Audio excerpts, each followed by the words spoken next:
দেখুন, দুর্নীতি তো জ্ঞান হওয়ার পর থেকেই দেখছি বিভিন্ন রকমের দুর্নীতি, প্রথম কথা। দ্বিতীয় কথা, আমি নিজেও বহুদিন বেকার ছিলাম, ফলে বেকারদের চোখের জল আমি দেখতে পাই, তাদের চোখের জলে রাতের বেলা বালিশ ভিজে যাওয়া সেটাও আমি দেখতে পাই। আমি মনে করি একটা ছেলের পাওয়া মানে তার চারজনের পরিবার হিসেবে ধরে নিই, আজকে যদি 170 জন পায় তাহলে 680 জনের একটা সুরাহা হলো। ছেলেটার কত আনন্দ হবে বলুন তো, ওই পরিবারে হ্যাপিনেস ইন্ডেক্সটা কত বেড়ে যাবে বলুন তো। এগুলো তো ভাবতে হয়, আমি অন্তত ভাবা উচিত বলে আমি মনে করি। সব থেকে বড় কথা পরিবারটার মানে আমরা সোজা বাংলায় গোদা বাংলায় যাকে হিললে বলি, সে পরিবারটার খেয়ে পড়ে বেঁচে থাকতে পারবে এবং তারা যোগ্য, তাদের বঞ্চিত করে একদল অযোগ্য তারা সেখানে চাকরিটা আমি পেয়ে গেছি বেরা শুনছো।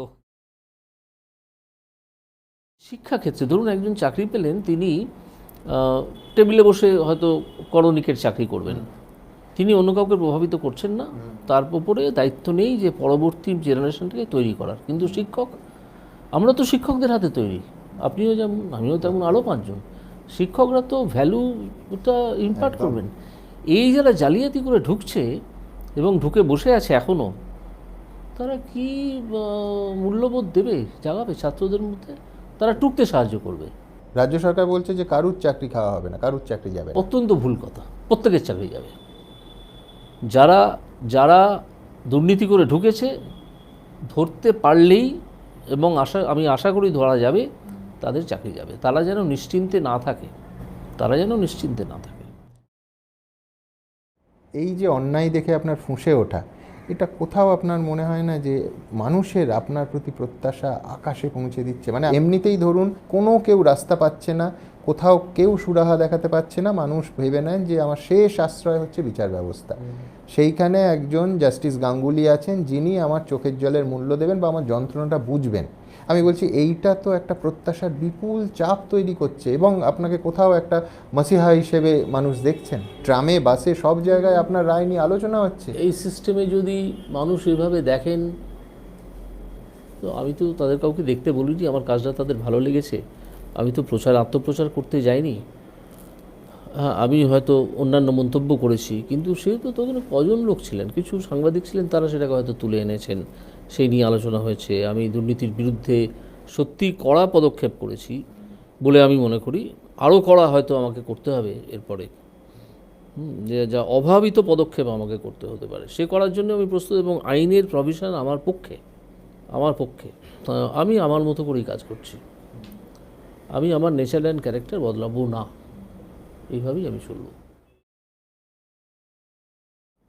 আমি যাকে বলেছিলাম কলার ধরে নিয়ে আসতে হবে, তখন আমাকে বিকাশ রঞ্জন ভট্টাচার্য বলে, মাইলর এটা লিখবেন না, তাহলে এক্ষুনি স্টে হয়ে যাবে, কারণ এটা হিউম্যান রাইটসের বিরোধী। ঠিক আছে, তাহলে ধর্মতলার মোড়ে আর সামনের মোড়ে 2টো মন্দির করে দেওয়া হোক তাদের নামে। আমি এই মন্তব্য করেছিলাম। আজকে তো দেখা যাচ্ছে কারো বাড়ি থেকে 48 কোটি টাকা বেরোচ্ছে, তাই না? এবং আরও আরও আরও অনেক টাকা বেরোবে, আরও অনেক। আমি বিশ্বাস করি যে দুর্নীতি এখনও পর্যন্ত আমার সামনে আছে, এবং আমি এই ধরনের মামলা যদি আমার কাছে থাকে, তাহলে এই ঘটনা আরও ঘটবে। আমি নির্ভীক, আমার কোনো ভয় নেই। আমাকে যদি সুপ্রিম কোর্ট তিরস্কার করে, আমাকে যদি জুডিশিয়ারি থেকে বহিষ্কৃতও করে দেয়, তাতেও আমি বলবো আমি যা করেছি ঠিক করেছি। সত্যজিৎরা কি বলেন জানো, যে তোমাকে যদি সমাজে টিকে থাকতে হয় এবং কিছু কাজ করতে হয়, তাহলে তোমাকে মাঝে মাঝে দুর্নীতির সঙ্গে একটু আপোষ করতে হবে, ঠিক আছে? আমাকে এখনও পর্যন্ত করতে হয়নি, ভবিষ্যতে করতে হলে আমি বরং নিজের বিরুদ্ধেই যাব, আমি করব না। যদি দেখা যায় তাতে আমি ধ্বংস হচ্ছি, আমি একটা বয়সের পর তো ঠিক করেই নিয়েছিলাম, 50 বছর বয়সের পরে, যে এতদিন যখন দুর্নীতির সঙ্গে কোনো আপোষ করিনি কোনোভাবে, আমি খুব দুর্নীতিগ্রস্ত জায়গা সব পেরিয়ে এসেছি, তখন এই বয়সের পর আর কোনো দুর্নীতিতে আমি যাব না। কোনো দুর্নীতি হাতছানি দেয় কখন, যখন টাকার প্রয়োজন হয়। আমার এত টাকার প্রয়োজনও নেই, ঠিক আছে? আমি যতটুকু ভদ্রভাবে থাকা যায় সমাজে, সেইভাবে থাকবো। আজও আমি সেইভাবেই আছি। কিন্তু দুর্নীতি নিয়ে মুখ খোলা নিয়ে আপনার বিন্দু মাত্র আত্মসমালোচনাই, আফসোস নেই, কিচ্ছু নেই? একদম নয়, একদম নয়। কারণ আমি ব্যক্তিগতভাবে মনে করি দুর্নীতি ভারতবর্ষ যা হতে পারত তা ভারতবর্ষকে হতে দেয়নি। আমি টুল নিয়ে রাস্তায় দাঁড়িয়ে বলতে পারি যে এর বিরুদ্ধে একজোট হও, দুর্নীতির বিরুদ্ধে হতে হবে। প্রয়োজন হলে রাস্তায় বসে 103 দিন অনশন করে মরে যাও, মরে যাও, একটা চাপ তৈরি হবে, বিভিন্ন জায়গায় দুর্নীতি হচ্ছে। আমার একমাত্র এজেন্ডা হচ্ছে দুর্নীতি। আমি দুর্নীতিকেই দেখেছি ভারতবর্ষের একটা অভিশাপ হিসেবে, দুর্নীতিকে।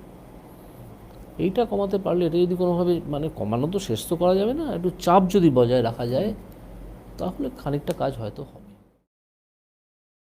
মানে আমি যদি সোশ্যাল জাস্টিসের কনসেপ্ট দিয়ে আমি চলি, এবং তাতে সোশ্যাল জাস্টিস করতে গিয়ে হ্যাঁ আমি আবেগতাড়িত হই কখনো কখনো, কিন্তু বিচারে সেটা আবেগ প্রভাব ফেলে না। আমি বিচারে ফ্যাক্টটা তুলে ধরে আনি, ফ্যাক্টটাকে দেখতে চাই যে কী ফ্যাক্ট হচ্ছে, কারণ আমি মানুষের চোখের জল দেখতে পাই।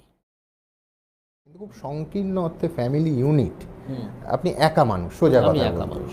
হ্যাঁ, তো সেইটা কি আপনার সিদ্ধান্ত নেওয়ার ক্ষেত্রে বা ঝুঁকি নেওয়ার ক্ষেত্রে অনেক সাহসের সঙ্গে বা পিছুটান নেই, সেই একটা জায়গা থেকে আপনাকে সাহায্য করে?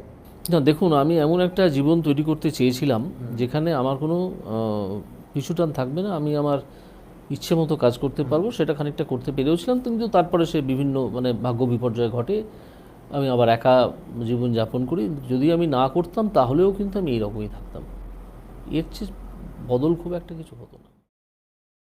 আমি তো ভারতের নাগরিককে মাথায় তুলে রাখি, আমি সবসময় বলি ভারতের নাগরিকদের সঙ্গে ভারতীয়রা এই আচরণ করতে পারে না, এই কনসেপ্টটাই তৈরি হয়নি যে আমরা সহ নাগরিক, আমি কেন অভদ্র ব্যবহার করবো। আর আমাদের একটা সাধারণত এই অফিসের যারা বাবু, তাদের একটা যেন মনে হয় খারাপ ব্যবহার করা একটা তাদের রোগের মধ্যে, মানে এর মধ্যে, অধিকারের মধ্যে। খারাপ ব্যবহার, মিসবিহেভিয়ার একটা খুব বড় চার্জ হতে পারে। যদি কেউ গোপনে ক্যামেরাবন্দি করে রাখেন এবং তার কাছে অ্যালিগেশন করেন, এটা তারা জেনে রাখুন যারা মিসবিহেভিয়ার করে, চাকরি চলে যেতে পারে, চলে যাবেও হয়তো। খুব সাবধান, মিসবিহেভিয়ার কারোর সঙ্গে করবেন, মিসবিহেভ করবেন না, একদম করবেন না। আপনি যদি রেগে গিয়ে দু কথা বলেনও, মার্জনা চেয়ে নেবেন পর মুহূর্তেই, আপনার তো মাথা ঠান্ডা হবে কিছুক্ষণের মধ্যেই, তাই না? আগুন তো আর সারাক্ষণ জ্বলে না। আজকে বলতে আমার কোনো দ্বিধা নেই যে ভারতবাসীকে কোনোদিন প্রকৃতভাবে শাসন করা হয়নি। ভারতবাসী প্রকৃত শাসনের অর্থই জানে না, তাহলে তারা এত ইনডিসিপ্লিন হতো না। ভীষণ ইনডিসিপ্লিনড ইন্ডিয়ানরা আমরা। প্রকৃত, আমি তো আর শাসন করতে পারবো না, আমার একটু জুরিসডিকশন হয়তো 200-300 মামলা আসবে, কিন্তু তার মধ্যে এটুকু আমি বার্তা দেবো যে বিচার বিভাগ যদি অত্যন্ত কড়া হঠাৎ হয়ে ওঠে, তাহলে কিন্তু তোমরা যারা বেআইনি কাজ করছো, যারা দুর্নীতিগ্রস্ত হয়ে আছো, তাদের কিন্তু মহা বিপদ। এইটুকু বার্তা আমি অন্তত দিতে চাই সমাজে। মানুষ ভাবা ভুলে গেছে। কিন্তু আপনি তো বাঙালিকে ভাবাচ্ছেন। যদি বাঙালি ভাবে, আমি মনে করব যে বাঙালি আবার তার চরিত্রে ফিরে এসছে। বাঙালি ভাবছে না, এটা আমার কাছে যে কত কষ্টের ব্যাপার। একটা আনথিঙ্কিং, নন থিঙ্কিং জেনারেশন তৈরি হচ্ছে, কিচ্ছু ভাবে না। একটু তলিয়ে ভাবো না, ভাবলেই বুঝতে পারবে কোথায় ফাঁকি, কোথায় জল মেশানো হচ্ছে দুধে। ভাবা প্র্যাকটিস করো। ভাবার অভ্যেস উঠে গেছে।